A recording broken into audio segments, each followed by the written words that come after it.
connecting security solutions with security leaders. Security you should know starts now. Welcome to Security You Should Know. I'm your host, Rich Straffolino.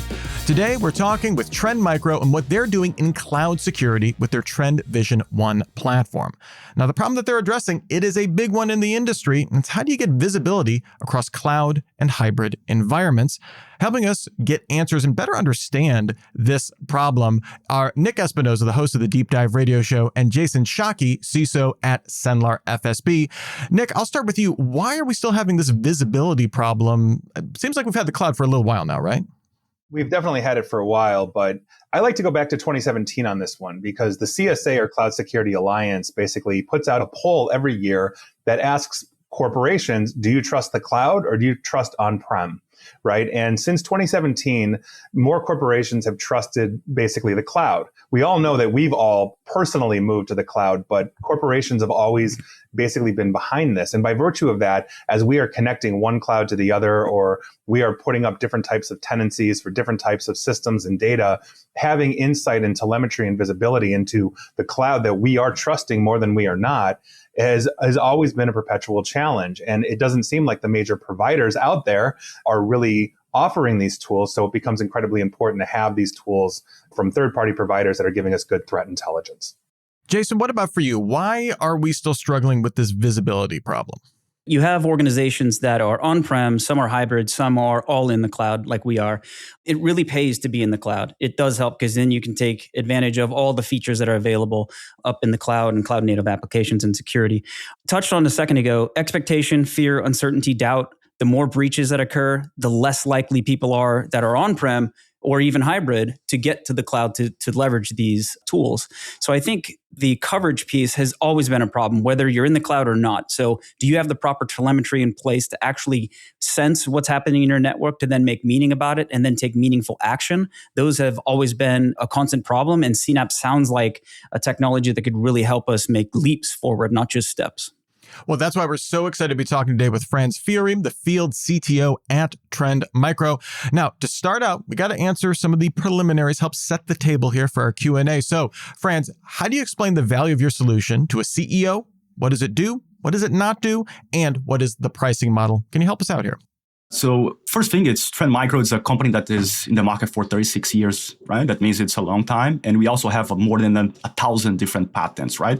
It's specific about CNAPP. It consolidates multiple cloud security tools, including, again, different cloud providers. For example, AWS, GCP, Azure, Oracle Cloud, Ali Cloud, right? That means consolidate all of the security tools across major clouds, streamline your team's management risk, automate controls, secure the application from development to runtime, and it will reduce integration overhead, right? It will give you DevOps and security solutions to accelerate your cloud initiatives. The result is simpler operation, fewer silos, because again, we know that's a lot of different silos, and more predictable cost and performance at your scale. For the cost of the solution itself, or the pricing, it's public available in AWS Marketplace, Azure Marketplace, or Google. And it's per seat. So that means any asset that you protected is how we charge you. Fantastic. All right. So we've just touched on, kind of the broad strokes here, but I'm sure we have a lot of questions from our panelists. Jason, I'm going to start with you. What other questions do you have for Franz today? Ties on fear. So whenever you have someone that's, let's say, apprehensive about going to the cloud, let's say they're fully on-prem, how would you actually convince them or persuade them, make them feel comfortable with getting to the cloud so then they can use these advanced features like CNAPP? Thank you for the question, Jason. So first thing is we need to understand what kind of security frameworks they are measuring their environment right now on-premise. So majority of the customers using NIST 800-53. There's another ones using ISO, right? But again, make sure that we have all of the metrics that they are measuring their environment today and apply the same thing for the cloud environment. So again, doing the risk assessment of the entire environment they have on-premise, and then what the biggest fears, right? That means, for example, normally it's like, oh, I don't have control, where's my data, right? So make sure that we are validating all of the assets that they have as a critical asset. Also checking DSPM, data posture management, right? So for example, if you are following GDPR, you probably are concerned to bring those kind of data to cloud. So we need to check what environment you have there, what data you have there, and then run those security frameworks, right? Yeah, that's, one of the things that I always try to explain to people, and when I talk to boards and executives that are non-technical, is they're apprehensive about going to the cloud. The cloud is just a fancy term for someone else's computer, and they take much better care of the computers than we do. So let's go to the cloud, everybody. All right, Nick, jump in there. What questions do you have for Trend Micro today? Yeah. I'm approaching this from a slightly different angle here. And I know that your platform is going to collect an enormous amount of telemetry, right, to improve things like detection accuracy, those kinds of things. So how do you, as Trend Micro, reconcile the tension between that like visibility for security and privacy for autonomy across jurisdictions with vastly different expectations of surveillance, privacy, laws, all these kinds of things as well? A lot of the world is multi-tenancy and multinational, and this is a big issue. Thank you for the question, Nick. Yeah, and it's specific if you go across the globe, right? So we have like specific security frameworks and regulations for specific countries. For example, Australia, right? If you go to Union Europe, right? You have GDPR. South America is the same. So first thing, when you're deploying our tenant, you can select what region you are deploying. So again, we are normally tend to follow the most strict regulation. But you can select where we are deploying our tenants, right, to protect a specific environment. And if you are a very well-regulated environment, you can also host the entire platform. That means it's hosted wherever you want to, including if you want to host it on-premise or in your own cloud environment.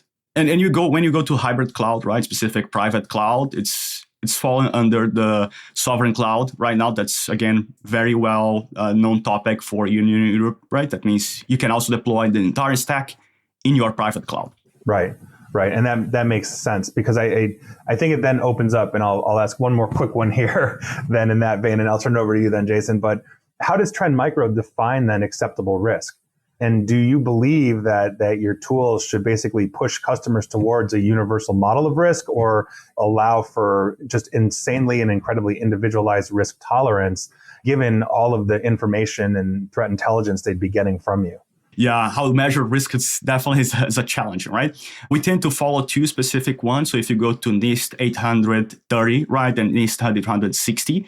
So most of the security vendors is a black box, how they measure the risk. We tend to follow, again, all of the metrics that, again, the federal government is using in the US, right? It's public available, so anyone can use it. So we follow those two ones. And the idea is to give you the risk between 1 and 100. So that means, and also compare with peers, industry, right? And you can see if you are going up or down in the risk, right? We also add a kind of value impact. That means if you have a breach, for example, in a specific database, what will be the cost of that breach? But with that, you need to answer a few questions, right? Because we cannot just give you a number. So it's a thing that we need to work together.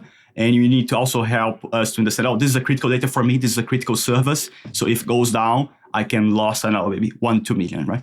But we can also help you with this monetization if something bad happens. Right. Thank you. Yes. So you mentioned something which resonated with me, cyber risk quantification or CRQ. I think you said business resilience. Can you give me an example of the kind of questions that you're going to ask to see if you could tie those business impact analyses to what we might be able to see in CNAP and then give action? Because the reason for the ask is I spend a lot of time trying to translate complex technical topics to non-technical boards and non-technical regulators and say, it's going to cost you $25 million per hour if this goes down. Or if that goes down, it's going to cost you $25 million per second or whatever the number might be. How do you tie those two together? What questions are you asking? Normally, it's how critical is your data, right? And again, checking the data, the service. So for example, imagine that you have a web application or we have, maybe a store that all of your customers buy through it, right? Again, e-commerce, right? If it goes down, it's easy to track because you can see like in the last month or so, how much you sell through it, right? So understanding critical asset, what is important for you and that one availability, right? If it's also you're concerned about maybe is a breach, right? For example, you have cyber insurance, right? So that means normally you need to pay to have it. And also if something, you have the premiums for the cyber insurance too. So that means we need to understand your business, understand how you're measuring your revenue, right? And the second one, it's if we correlate with the industry, right? We know that, for example, a ransomware attack in a specific environment can cost you X in the average, right? So we can also bring this information to you. But again, we need to go to you, understand your data. How critical is that to have the service availability, right? and we can give you estimated value, right, for that specific one. What if somebody doesn't know what their critical assets are? Then it's a process that we can work together with you. Again, do asset inventory, right? Understanding everything that you have there, checking how critical is that specific service. But again, it's more a consultant process, but we can help you to that process. And then understanding the business, I think you mentioned that. What's a typical implementation timeline? Let's say somebody's fully in the cloud, how long? If somebody's hybrid, how long? If it's fully cloud, right, and under the most, let's say, major, cloud providers, I give you the idea about per cloud account, right? It's probably less than 15 minutes per cloud account. And if you have like 100, let's say, 1,000 cloud accounts. I have one customer that have more than 10,000 cloud accounts. They did the entire deployment in 2 days. That's impressive. Thanks.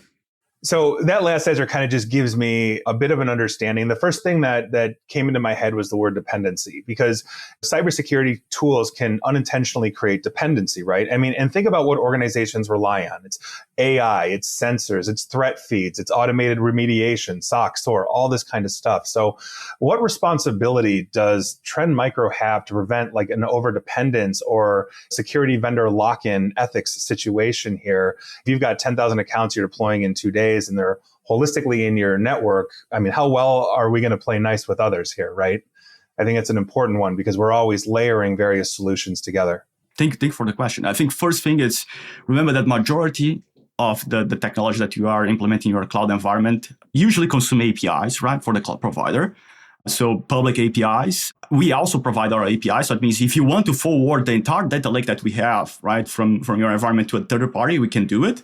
And we are using open format to it. That means we are leveraging the public APIs from the cloud provider. And we also share with you, if you want to, the entire data, including telemetry data. And in a format that everyone can use it, right? That means it's easy to portable that specific to a third-party solution. In addition to it, like normally, I don't want to see like any other security vendor as a competitor. Because again, the competitor, in my point of view, is the threat actor, right? And the guys that are doing the bad things. So we do have an integration of more than 100 different third-party solutions, including other security vendors. So we can dump our entire solution and our entire information to have a platform to a third-party solution, including a security solution.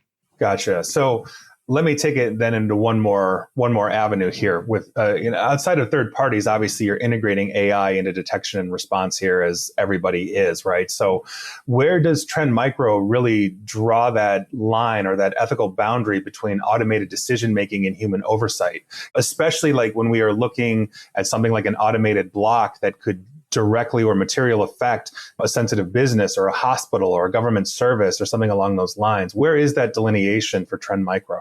Yes, we have 3 approaches, right? When you thought automation, could be fully automated. That means the entire process is automated and you can create exclusions, right? So this the system, I don't want to go that one, but could be fully automated. Second one is partially automated. Someone is to say yes or no, right? That means could be like one specific senior engineer, could be like the manager, right? Say, hey, I want that one to be executed, right? But we'll give you the summary of everything and someone is to execute or not, say yes or no.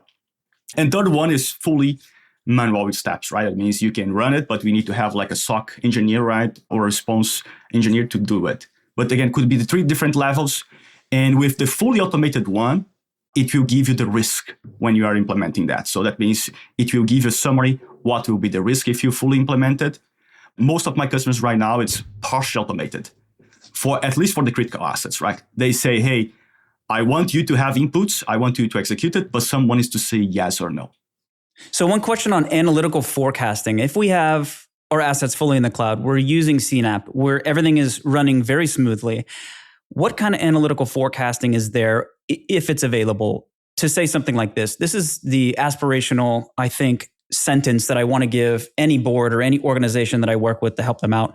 Within 95% confidence, there is a 35% chance that we're going to be breached from the latest pick your vulnerability. Can we do that if CNAP is fully employed in an ideal scenario? Yes, you can. So just be aware. So Trend Micro is the company that's covering more vulnerabilities in the world through the ZDI. So ZDI, Zero Day Initiative, right? And across the board, including AI infrastructure, right? And AI applications. But what we are mentioning right now, what we call potential attack path. That means based on the configurations that you have in the cloud environment, could happen a breach in this and this specific service. That means we are trying to do the correlation of the assets, the permissions that you have it, how they communicate between themselves, and give you a prediction. So this is the risk. If that happen, it can cost you X. That we call it potential attack path, right? And also give you steps, how can we reduce that risk, right? Or mitigate it completely at a specific risk. But yes, it's possible. And it's through our potential attack path analysis. Have you seen CNAP lower cyber insurance premiums for organizations? That's a question I get a lot from executives. The cybersecurity insurance, right? Normally they have like a few topics that they want to check. So for example, MFA, right? If you have ETR, there's a couple of things. I would love to see CNAP listed there, but I think only a few ones right now have CNAP listed and they're reducing the premium right now.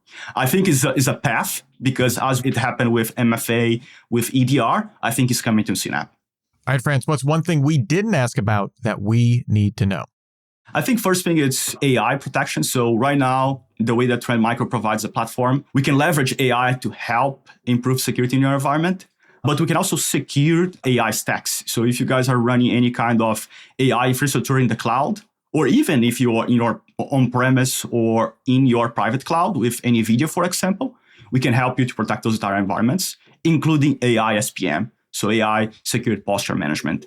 So it's between identify the data that is maybe sensitive, also checking the prompt if the user is adding any kind of sensitivity data right there or not, and then also protect against vulnerabilities in the AI infrastructure. So if you go, for example, ZDI.com, you see that there's a bunch of different like AI stacks and AI models that have vulnerability, and we can help you to protect. Well, that's just about it for this episode of Security You Should Know. To learn more, head on over to trendmicro.com. And if you have any feedback for this show or for our panelists, send it to us, feedback@cisoseries.com.